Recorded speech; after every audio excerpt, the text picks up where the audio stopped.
إن الحمد لله نحمده ونستعينه ونستغفره ونعوذ بالله من شرور أنفسنا وسيئات أعمالنا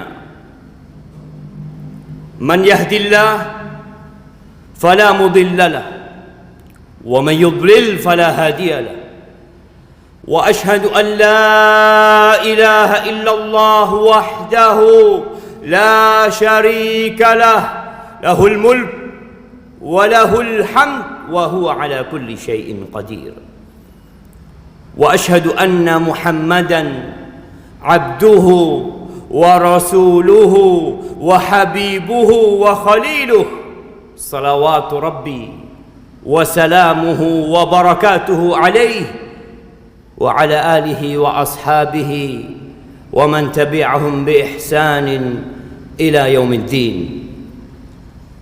أما بعد فيا عباد الله أوصيكم وإياي بتقوى الله فقد فاز المتقون قال الله تبارك وتعالى في القرآن الكريم يا أيها الذين آمنوا اتقوا الله حق تقاته ولا تموتن إلا وأنتم مسلمون. Wahai orang-orang yang beriman, wahai insan-insan yang yakin bahwa tiada yang berhak disembah kecuali Allah Jalla Jalaluhu, yang yakin dengan adanya hari kebangkitan, bertakwalah kalian kepada Allah dengan sebenar-benarnya takwa. Laksanakan perintah Allah, jauhi larangan, syukuri nikmatnya, ingatlah kepada Allah selalu. Wala tamutunna illa wa antum muslimun. Jangan kalian mati kecuali dalam kondisi Islam. Ahibati fillah, ada sebuah ancaman yang seharusnya kita semua mempersiapkan diri untuk menghadapi ancaman tersebut. Tapi banyak di antara kita menjadikannya bukan ancaman. Abu Dawud rahimahullahu ta'ala meriwayatkan sebuah hadis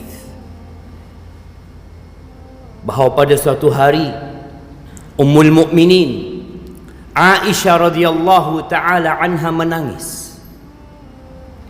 Lalu suaminya Rasulullah sallallahu alaihi wasallam bertanya kepadanya, "Ma yubkik?" Apa yang membuatmu menangis? Faqalat, "Dzakartu an-nar fabakait." Aku ingat sama neraka, lalu aku menangis. Pernahkah kita menangis tatkala mengingat neraka? Atau kita memang tidak pernah mengingat neraka dan menjadikannya sebagai ancaman buat kita? Ahibati fillah, pada hari itu yauma la yanfa'u malu wala banun illa man atallaha biqalbin salim. Enggak berguna yang namanya harta, anak-anak yang sukses, enggak ada manfaat. Illa man atallaha biqalbin salim, kecuali mereka yang menjumpai Allah dengan hati yang selamat. Azab yang paling ringan di neraka, kata Nabi alaihi salatu wassalam, ahwanun nas azaban yaumal qiyamah rajulun, seorang laki-laki yang di dua telapak kakinya diletakkan bara api. Kita kemarin mendengar berita salah satu lapas yang terbakar. Puluhan orang mati Bagaimana orang-orang yang di sekitarnya mendengarkan teriakan orang-orang yang dibakar atau yang terbakar di dalam lapas tersebut. Seperti apa sih adab kalau orang dibakar di dunia? Iya, mungkin tidak sampai setengah jam dia sudah mati. Tapi ini orang di neraka, di dua telapak kakinya diletakkan bara api, yaghli min huma dimaghuhu. Dia nggak mati. Otaknya mendidih seperti air yang mendidih. Itu orang yang paling ringan azabnya. Ini yang menyebabkan Aisyah menangis. Lalu Aisyah bertanya kepada suaminya, "Atadhkuruna ahlikum yaumal qiyamah?" Ya Rasulullah, apakah engkau akan mengingat keluargamu pada hari kiamat? Karena Aisyah tahu pada hari kiamat itu semuanya nafsi, nafsi. Kata Rasul sallallahu alaihi wasallam, "Amma fi thalathat mawatin fala." Di 3 tempat enggak ada yang ingat sama saudaranya. Enggak ada yang ingat sama anaknya. Enggak ada yang ingat sama orang tuanya. Nggak ada yang ingat dengan sahabatnya. Mereka hanya memikirkan diri sendiri. Yang pertama, indal mizan.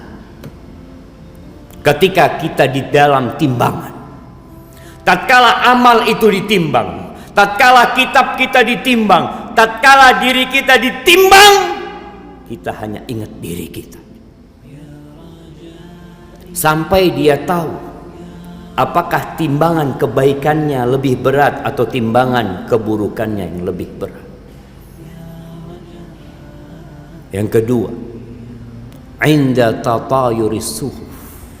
Ketika rapot-rapot itu dibagikan, orang semua menunggu, melihat rapot itu berterbangan. Mereka menanti apakah rapot itu akan diterima dengan tangan kanannya, atau diterima dengan tangan kirinya, atau dari balik punggungnya. Ketika itu dia tidak memikirkan siapa-siapa.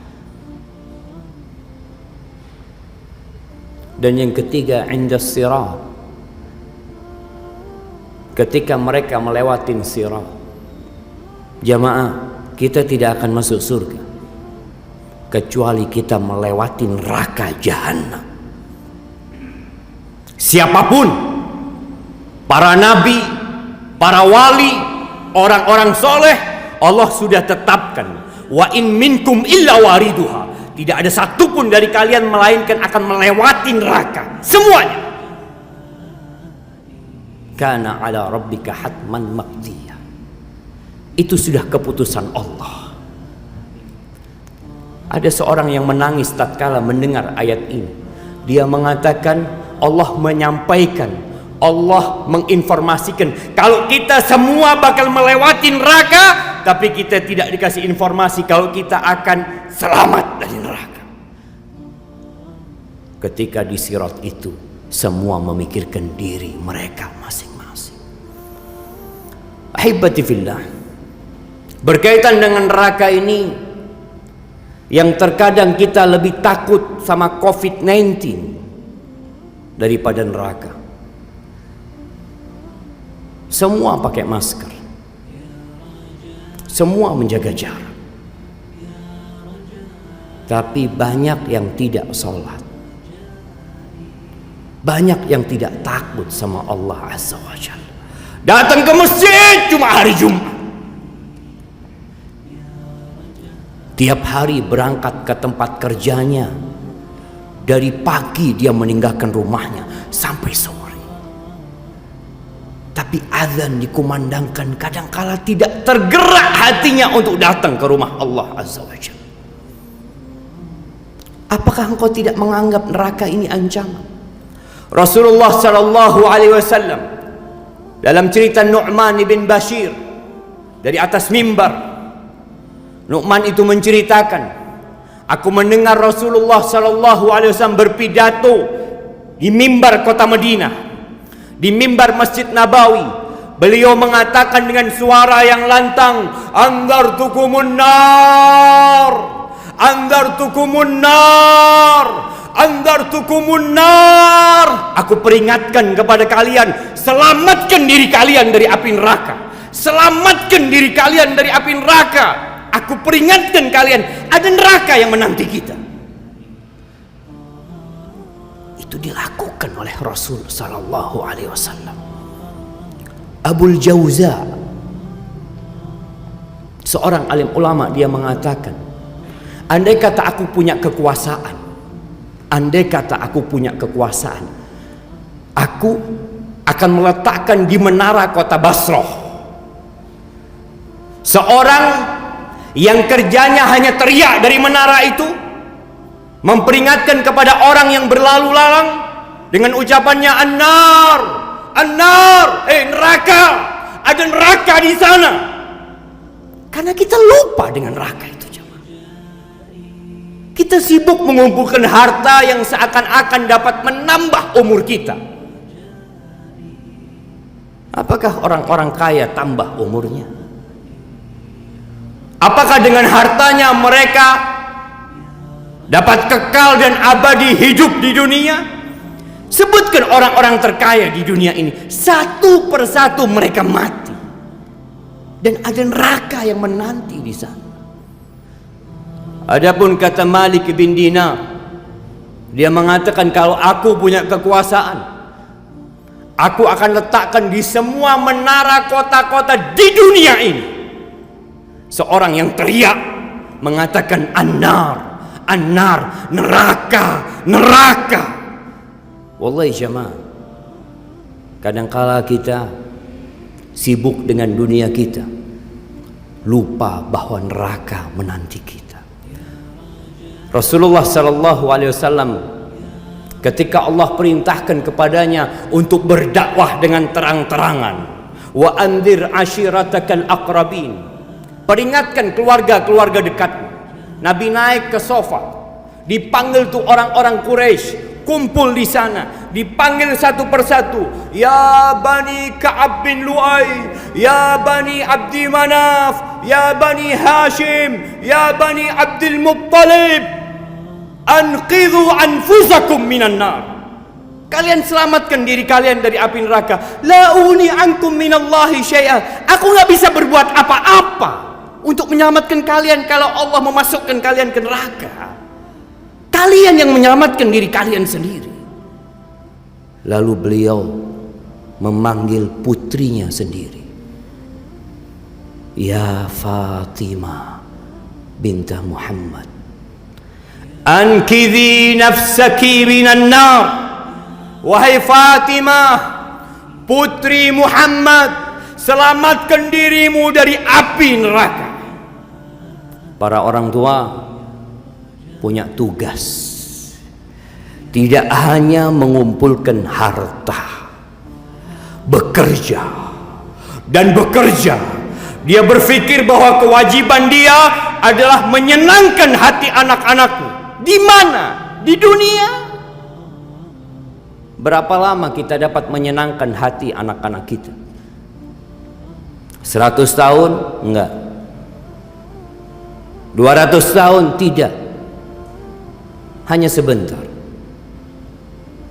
Ada kebahagiaan yang perlu kita berikan kepada anak-anak kita dengan menyelamatkan mereka dari api neraka. Allah Jalla Jalaluhu mengatakan, ya ayyuhalladzina amanu qu anfusakum wa ahlikum nara. Wahai orang-orang yang beriman, selamatkan diri kalian dan keluarga kalian dari api neraka. Ini tugas orang tua yang terbesar. Bukan hanya cari makan, mengumpulkan uang dan harta. Bagaimana dia menyelamatkan dirinya, keluarganya, anak-anaknya dari api neraka. Jangan sampai anak kita menuntut kita pada hari kiamat. Jangan sampai istri-istri kita menggugat kita di hadapan Allah Azza wa Jal. Kita merasa sudah baik, kita sudah maksimal, kita sudah optimal memberikan hak-hak istri kita. Ada satu hak, menyelamatkan mereka dari api neraka. Apakah sudah kita kerjakan? Amr bin Qais al-Mullai, dia mengatakan innal mar'ata la tukhasimu zawjaha amama Allah yaumal qiyamah. Kelak boleh jadi ada seorang wanita yang menggugat suaminya di hadapan Allah Azza wa Jal. Dia mengatakan kepada Allah, ya Rabbi, wahai Tuhanku, hadha zawji, ini suamiku, ini lakiku ya Allah. Ma'allamani wala addabani, dia enggak pernah ngajarin aku ya Allah, enggak pernah mendidikku untuk beribadah kepadamu, enggak pernah mengenalkan aku kepada hak-hakmu ya Allah. Innama ya'tini bi khubzis suq, kerja dia cuma bawa roti dari pasar. Dia hanya menjadi mesin pencari uang kerjanya. Kullukum ra'in wa kullukum mas'ulun an ra'iyati. Kalian semua pemimpin dan kelak akan dimintai pertanggungjawaban atas apa yang ia pimpin. Aqulu qawli hadza wa astaghfirullah li wa lakum wa li sa'iril mu'minin wal mu'minat fastaghfiruhu innahu huwal ghafurur rahim.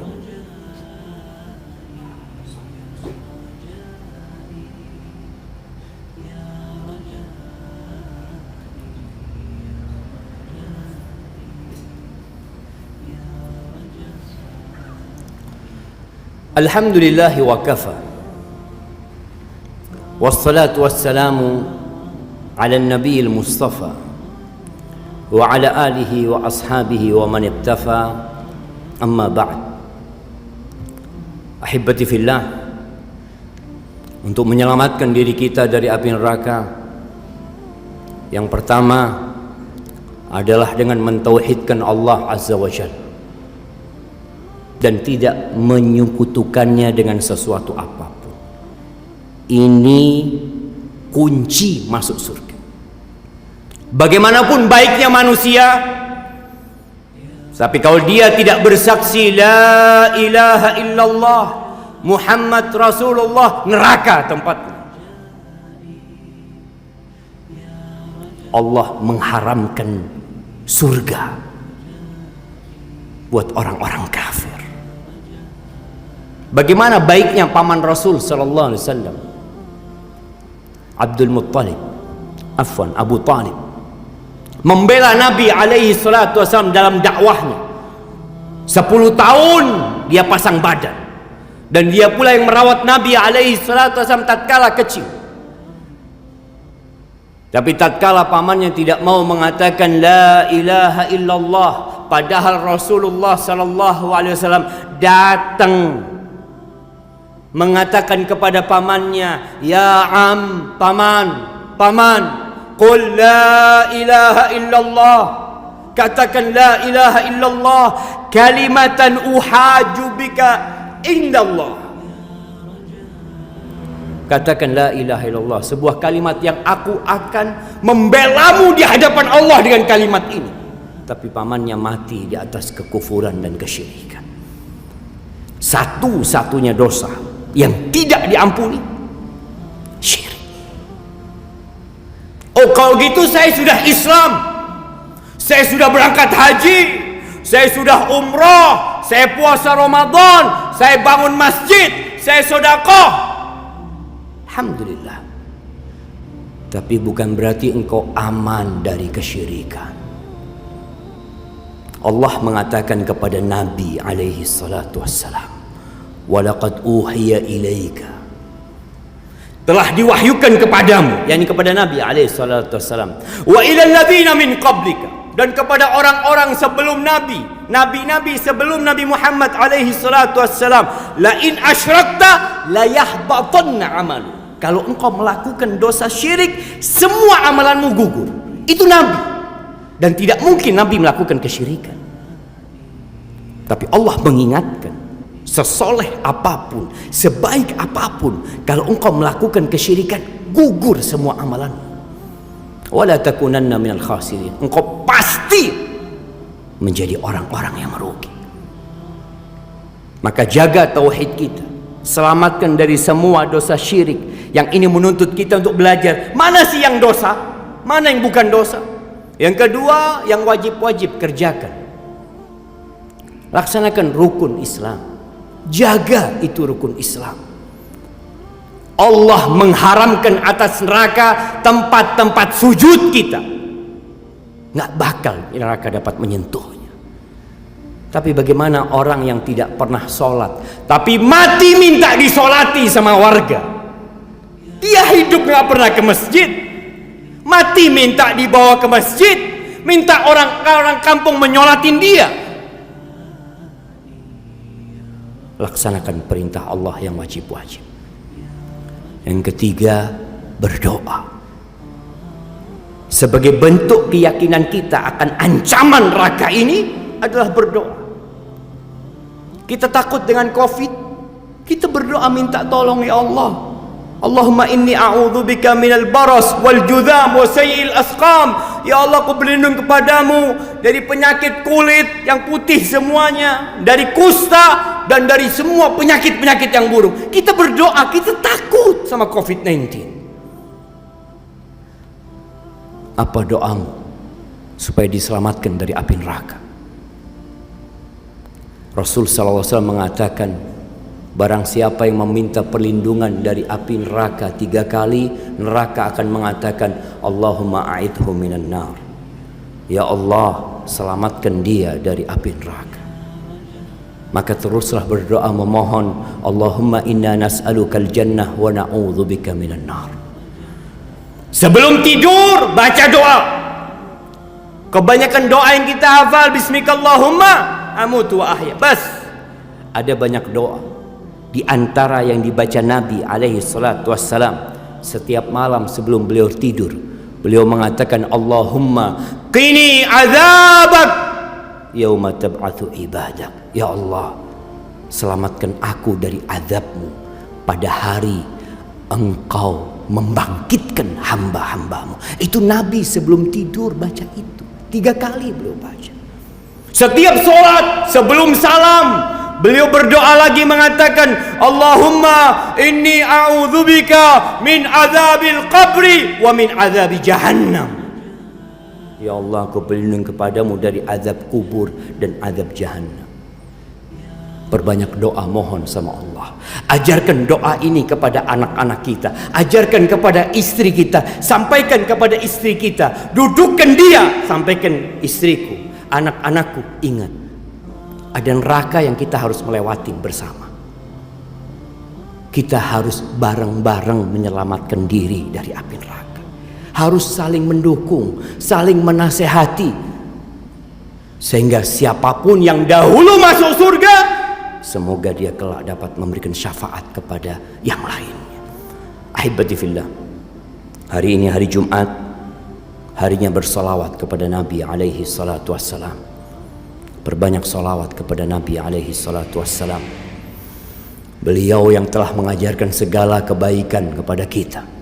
Beliau tidak butuh dengan salawat kita, tapi kita yang butuh dengan bersalawat kepada Nabi alaihi salatu wassalam, dengan harapan kelak beliau memberikan syafaat kepada kita.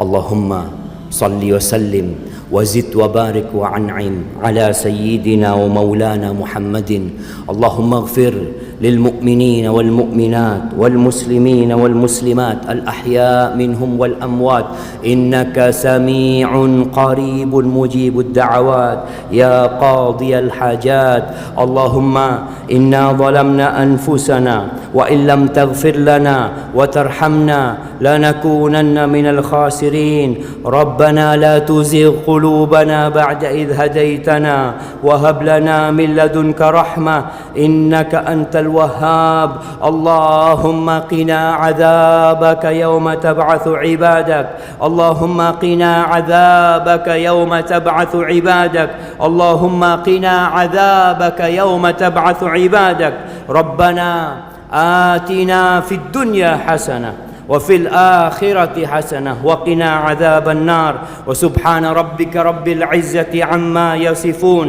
وسلام على المرسلين والحمد لله رب العالمين.